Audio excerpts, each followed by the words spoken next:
Welcome to the Internal Revenue Service portion of HR 5376. The Biden administration states that this part of the bill will make sure to go after the wealthy who do not pay their fair share in taxes.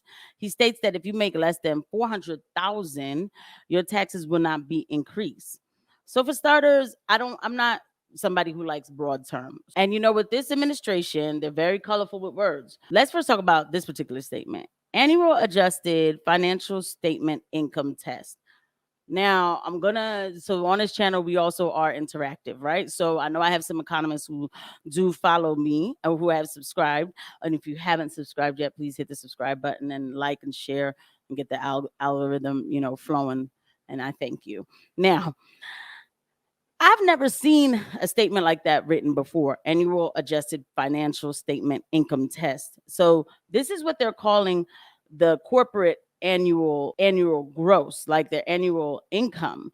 But they go through a lot just to say that. And that gives me a problem. This particular part of the IRS portion of the bill that I'm talking about is the quote 15% tax raise on corporations. When you hear that, it sounds like, yeah, that's fine. Walmart should be paying an extra 15%. And so should Jeff Bezos. There are not that many Jeff Bezos and Walmarts out here, though.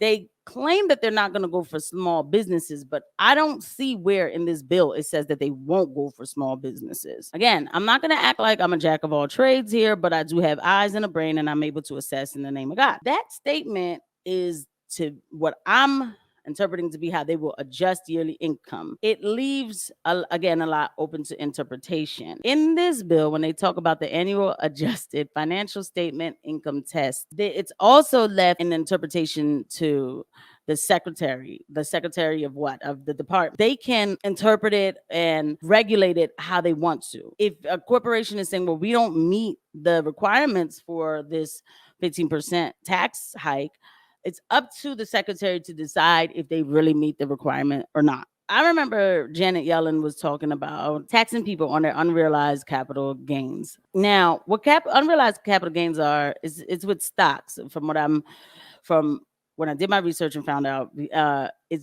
has to do with stocks. So when you buy a stock at a certain amount, you don't pay taxes on, if you were to pull it out, you wouldn't pay taxes on the gains or the gains that you were getting, and I'm loosely quoting, okay? But unrealized is like, a potential gain she wanted to tax you on it, which is why I have a problem with all these words being so broad and decisions being left fully to secretaries. Okay. If somebody can say something about taxing you on an unrealized gain that you don't even gain, that you could potentially gain, they're trying to tax you along the way of potentially gaining it.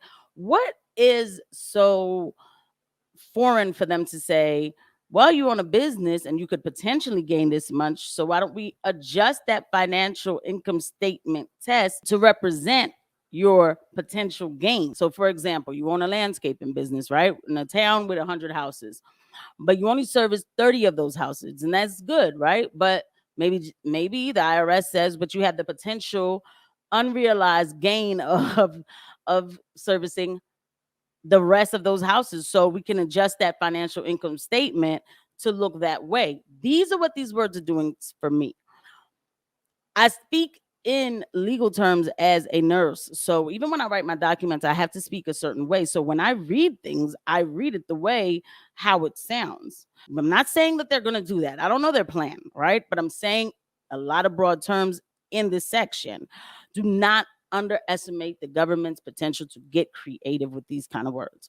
Remember, this administration doesn't deal in absolute definition of words. They deal in probability of what words can mean, even though the word already has a real meaning. Taxpayer services. All right, so they want to fund it, for necessary expenses of the Internal Revenue Service to provide taxpayer services, including pre-filing assistance and education, filing and account services, taxpayer advocacy services, and other services authorized by 5 USC 3109. So this is a code. So when I went to go look up what 5 USC 3109, it's a Title 5 code. It's a title code that states that they can use experts, okay? Experts. So they can bring in outside experts and consultants to talk about your taxes. Like, what I that has this always been going on? I need somebody. We're doing this in real time, right? We didn't. Hey, right? A lot of us weren't paying attention. Hey, right? We were living fine. We talk about the amounts. Okay, provided these amounts shall be in addition to amounts otherwise available for such purposes. And then enforcement. So they talk about enforcement. So they do a lot of defining terms in this bill. For necessary expenses for tax enforcement activities of the Internal Revenue Services to determine and collect owed tax, to provide legal and litigation support for themselves, to conduct criminal investigations, including investigative technology, to provide digital asset monitoring and compliance activities. Hold on to those words.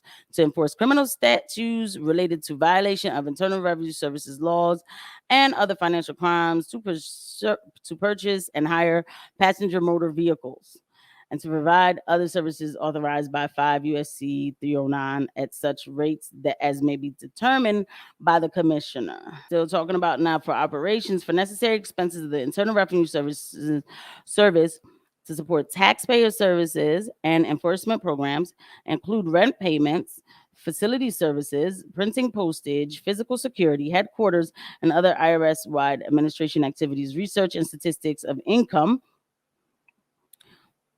telecommunications, information technology development, enhanced operations, maintenance, and security hire of the vehicles again. And they're building systems of modernization. We talked about that. Modernization, you know what that means. Real-time data surveillance, real time. But they have digital asset monitoring and investigative technology. They're going to fund all this stuff. Yes, the IRS is hiring more employees to do this thing. Everybody by now has probably seen a job posting with, you need to be able to basically do your accounting. Oh, and you might have to shoot and end somebody. You know what I mean? They did take it down, but don't be fooled. They took it down and archived it.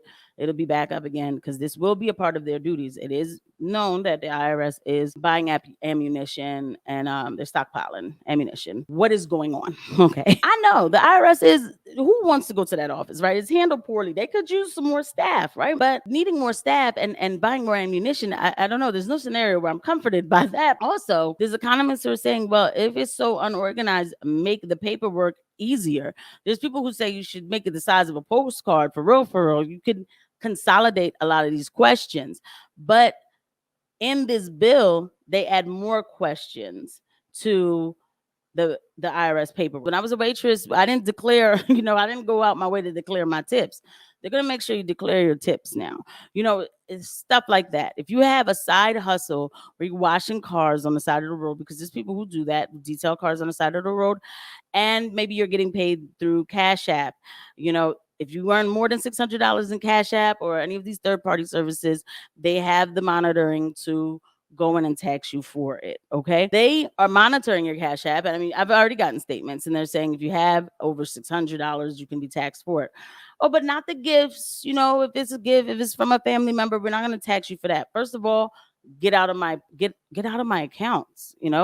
Get out of my accounts. Digital asset monitoring means we're monitoring your account and we're not even asking for a warrant to do so. I know they could do these things, but now they placed it in the bill where it's very clear that they're doing it. Okay, it's clear that they're going into your account and finding out how much you have in there. Who's to say? Well, Casey, you had made $600 worth of transactions in a year on Cash App, which is very easy to do when you know a lot of people and they're sending you $50 here and there, right? I don't see in a bill where they say, oh, but not gift. And it's all left to interpretation of a security, of the secretary. Okay. The fact is, we all know what the IRS is. The IRS is all about, we need our taxes. We need to pay for everything that we've done, our government spending, and we need you to pay for it. Already the IRS is a little annoying, right? They're going to be more annoying. This bill gives them the foundation and the power to do what they need to do to get their money. And we'll leave it at that. I give you the information and you take it how you want and you can interpret it how you want. And like I said, if I made any mistakes, because there's certain terms, I'm like, were they always there? Were they always there, these terms? And they're defining the terms too. So I'm like, I don't know. So in the channel on real time, in real time, I love when you guys comment. We could talk about it. Let me know. Let me know. Did I get something wrong? Taking on this honorable, assignment of bringing you information has me researching and learning new things that I never thought about before. I'm humbled and grateful to be able to do that for you. Now, I was going to make sure that it's with sincerity and integrity that I'm bringing this to you. Okay. All right, guys. So thank you for watching, and I'll see you at the next video. Bye.